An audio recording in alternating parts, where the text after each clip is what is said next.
भागवत वाङ्मय में कहा गया है,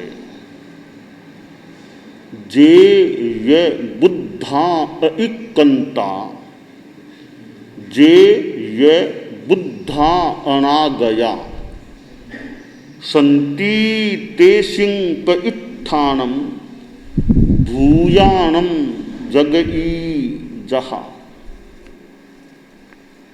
हमारी दुनिया में शांति का बहुत महत्व है। शरीर का स्वास्थ्य भी महत्वपूर्ण है, तो मन का स्वास्थ्य भी बहुत महत्वपूर्ण होता है। दोनों का महत्व है। कभी शरीर में कुछ कठिनाई भी हो जाए, परंतु मानसिक प्रसन्नता है, मानसिक शांति है, सहिष्णुता है, मनोबल है, तो शारीरिक कठिनाई को झेलना भी कुछ आसान हो सकता है। शरीर में कठिनाई हो, परिस्थितियों की कठिनाई हो और साथ में मनोबल कमजोर हो, मन अशांत हो जाए, तो स्थिति ज्यादा दुखावह, कष्टमय बन सकती है। शांति का संबंध बाह्य पदार्थों संसाधनों से नहीं है या कम है। शांति का संबंध भीतर से ज्यादा है। बाहर की कठिनाइयां होने पर भी आदमी शांति में रह सकता है, और बाहर की सुविधाएं होने पर भी आदमी का चित्त अशांत हो सकता है। तो शांति का संबंध बाहर से कम या नहीं, भीतर से ज्यादा है। सुविधा साधनेन स्यात् शांति साधनया भवेत्। संसाधनों साधनों से सुविधा हो सकती है, मिल सकती है, और साधना से, अध्यात्म की आराधना से शांति प्राप्त हो सकती है। संत वह होता है जो शांतिमान होता है, शांत होता है, जिसके कसाई भी शांत हैं, भीतर में शांति है, अहिंसा है। तो संत वह है जो शांत होता है। आज आषाढ़ कृष्णा त्रयोदशी है। आज से करीब ठीक 100 वर्ष पूर्व भारत की भूमि पर एक शिशु का जन्म हुआ था, और भारत में भी, राजस्थान में टमकोर में आश्रय एक शिशु का जन्म हुआ। उस जन्म को आज 100 वर्ष पूरे हो रहे हैं। विक्रम संमत 1977 की आषाढ़ कृष्णा त्रयोदशी के दिन आचार्य महाप्रज्ञ जी ने जन्म लिया था, और उनकी जन्म की शताब्दी के संदर्भ में आज से ठीक 1 वर्ष पहले ज्ञान चेतना वर्ष के नाम से, यानी आचार्य महाप्रज्ञ जन्म शताब्दी वर्ष के रूप में यह वर्ष शुरू हुआ था। आज 1 वर्ष उसको पूरा होने जा रहा है। आदमी जन्म लेता है और एक दिन चला जाता है, यह सामान्य दुनिया की व्यवस्था है। जीवन काल जो बीच में है उसमें आदमी क्या करता है, वह महत्व की बात होती है। आचार्य महाप्रज्ञ जैसे और बच्चे जन्म लेते हैं, उन्होंने भी जन्म लिया था। और जैसे एक दिन आदमी चला जाता है, एक दिन वे भी दुनिया से चले गए थे। करीब 90 वर्ष का उनका जीवन काल था। उस 90 वर्ष के जीवन काल में उन्होंने कार्य क्या किया, जीवन कैसे जिया, वह महत्वपूर्ण बात है। बच्चे थे और जीवन के 11वें वर्ष में ऐसा निमित्त मिला, योग बना कि वे साधु बन गए। और साधु भी जैन धर्म, जैन शासन में श्वेतांबर तेरा पंथ में, तेरा पंथ के अष्टम आचार्य परम पूज्य कालूगणी के द्वारा सरदार शहर चूरू जिले में वे दीक्षित किए गए। उन्हें मुनि दीक्षा प्राप्त हुई और विकास की दिशा में आगे बढ़े। बचपन में दीक्षित हो जाना एक महत्वपूर्ण बात है और दीक्षित होने के बाद शिक्षित हो जाना वह भी महत्वपूर्ण बात है। आचार्य महाप्रज्ञ जो मुनि नथमल जी थे, वे दीक्षित होने के बाद शिक्षित भी बहुत हुए। विभिन्न विषयों का उन्होंने अध्ययन किया और शिक्षा प्राप्ति में भी प्रतिभा, प्रज्ञा, बुद्धि का बड़ा योगदान होता है। उनमें बुद्धि का भी विकास हुआ, प्रतिभा थी, स्मरण शक्ति थी और विकास करते करते एक ऊंचाई तक पहुंच गए और एक लब्ध प्रतिष्ठ, लब्ध वर्ण विद्वान संत बन गए, दार्शनिक संत के रूप में सामने आ गए। और हमारे धर्म संघ को आगे जाकर वे युवाचार्य के रूप में मिले और फिर आचार्य के रूप में प्राप्त हो गए।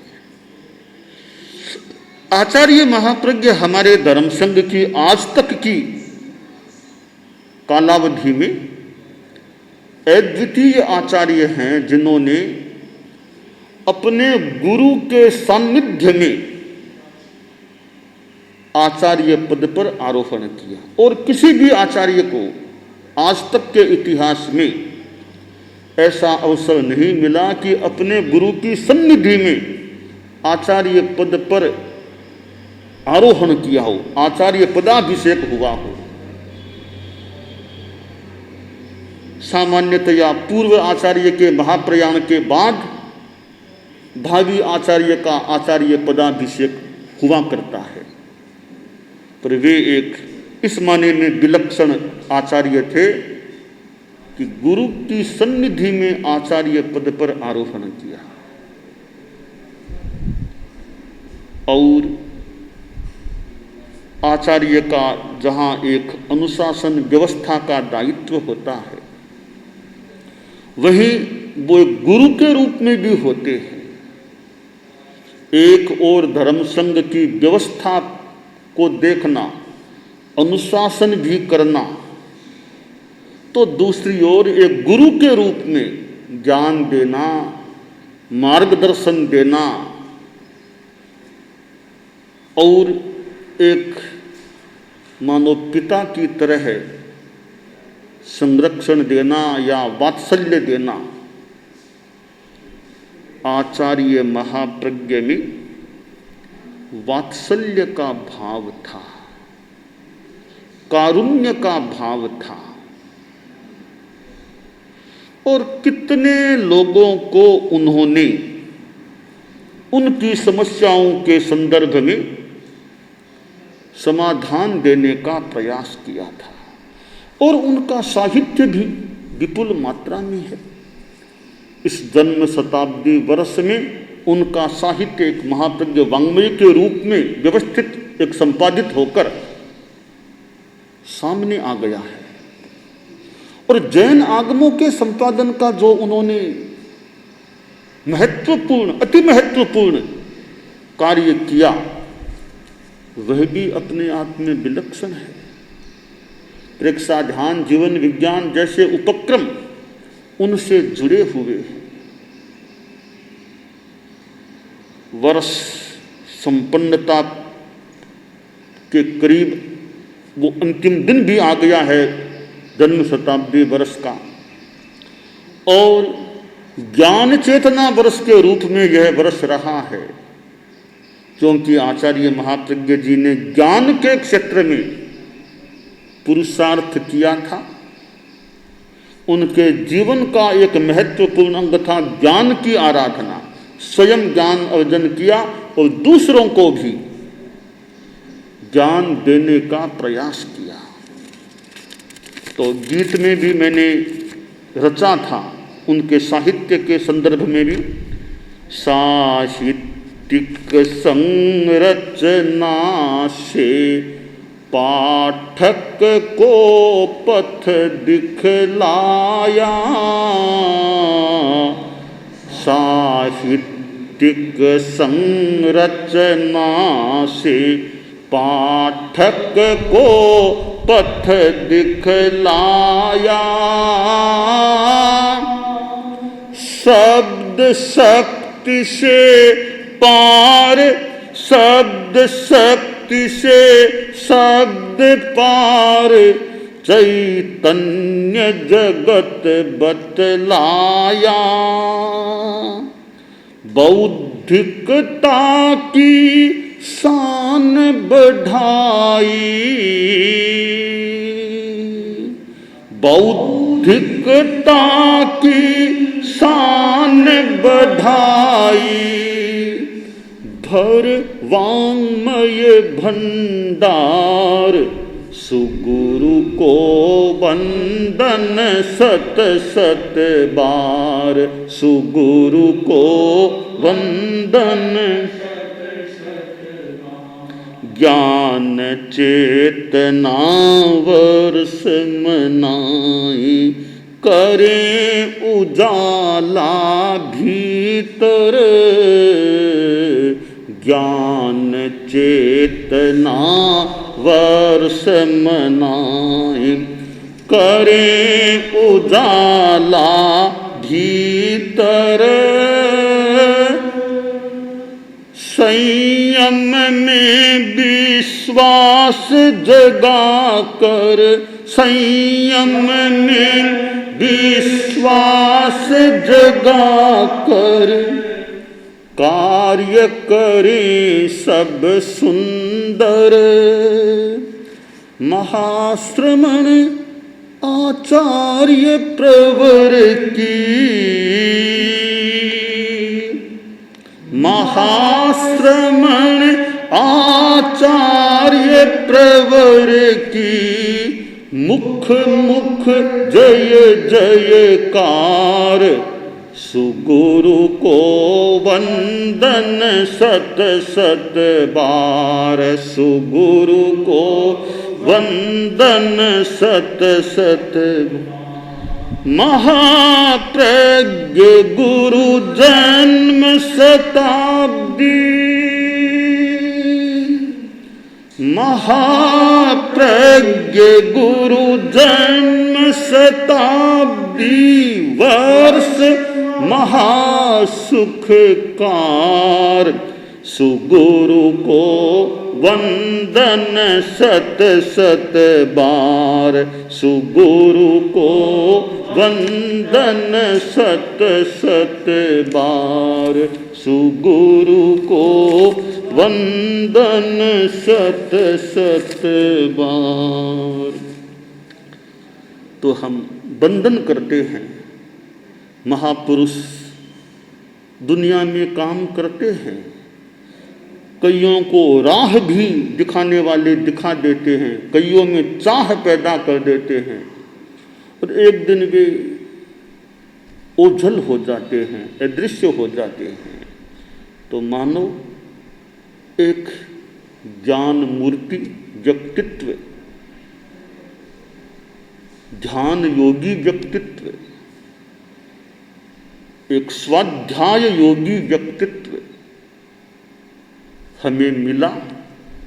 यह हमारे धर्म संघ का मानो एक सौभाग्य था, और हमारे धर्म संघ का ही नहीं, एक जैन शासन के लिए भी विशेष बात, और मानव जाति के लिए भी एक व्यक्तित्व मिला। ऐसे व्यक्ति यदा कदा इस धरती पर पैदा होते हैं। यह मानो दुनिया का भाग्य है कि अच्छे अच्छे व्यक्तित्व महापुरुष पैदा होते हैं। और चले जाते हैं, अब हम कुछ जप का प्रयोग करें। ओम श्री महाप्रज्ञ गुरवे नमः। ओम श्री महाप्रज्ञ गुरवे नमः। ओम श्री महाप्रज्ञ गुरवे नमः। ओम श्री महाप्रज्ञ गुरवे नमः। ओम श्री महाप्रज्ञ गुरवे नमः। ओम श्री महाप्रज्ञ गुरवे नमः। ओम श्री महाप्रज्ञ गुरवे नमः। ओम श्री महाप्रज्ञ गुरवे नमः। ओम श्री महाप्रज्ञ गुरवे नमः। ओम श्री महाप्रज्ञ गुरवे नमः। ओम श्री महाप्रज्ञ गुरवे नमः। ओम श्री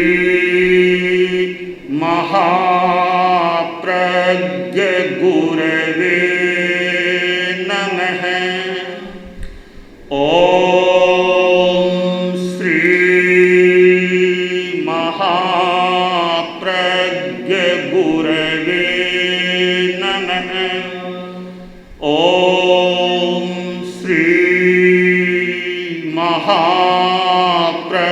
महाप्रज्ञ गुरवे नमः। ओम श्री महाप्रज्ञ गुरवे नमः।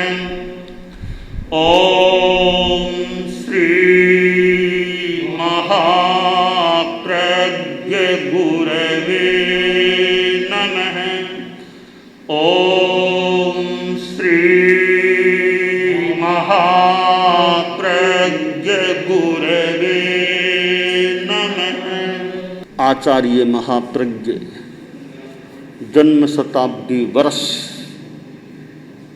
आयोजित किया गया, और कितने कितने व्यक्तियों को इस वर्ष के कार्यक्रमों के साथ जुड़ने का मौका मिला। हमारे धर्म संघ की कितनी संस्थाओं को इस उपक्रम के साथ जुड़ने का अवसर प्राप्त हुआ होगा, और कितनों ने अपने अपने ढंग से इस वर्ष को मनाने में अपना योगदान दिया होगा। और 100 वर्षों का यह इतिहास अब मानो अतीत में ऐसे भी चला गया और आज यह 100वें वर्ष का अंतिम दिन भी इतिहास का विषय बनने वाला है। इतिहास से भी कोई प्रेरणा लेता रहे। इतिहास अपने आप में प्रेरणादायी बन सकता है। बाकी तो काल का नियम है, जो वर्तमान है वह कभी अतीत के मानो इस अनंत परिसीमा में चला जाता है, परंतु ज्ञात इतिहास को पढ़ने से, समझने से, सुनने से कोई अच्छी प्रेरणा भी मिल सकती है। तो हमारे धर्म संघ ने भी इस वर्ष को मनाने का प्रयास किया। मैं परम पूज्य गुरुदेव आचार्य महाप्रज्ञ जी के प्रति हमारे धर्म संघ की ओर से एक मंगल, श्रद्धा, सम्मान का भाव अर्पित करता हूँ। और यूँ तो मानो कल सूर्योदय तक भी यह अंतिम दिन है, परंतु एक कार्यक्रम के रूप में मैं अब इस आचार्य महाप्रज्ञ जन्म शताब्दी वर्ष यानी गुरुदेव के जन्म के 100वें वर्ष का जो कार्यक्रम समारोह शुरू किया गया था, उसकी संपन्नता की घोषणा करता हूँ। ओम अर्हम्। तो आदमी शांति की चाह रखता है और शांति भीतर में विकसित की जाए और उसके लिए साधना की अपेक्षा होती है। साधना से शांति मिल सकती है।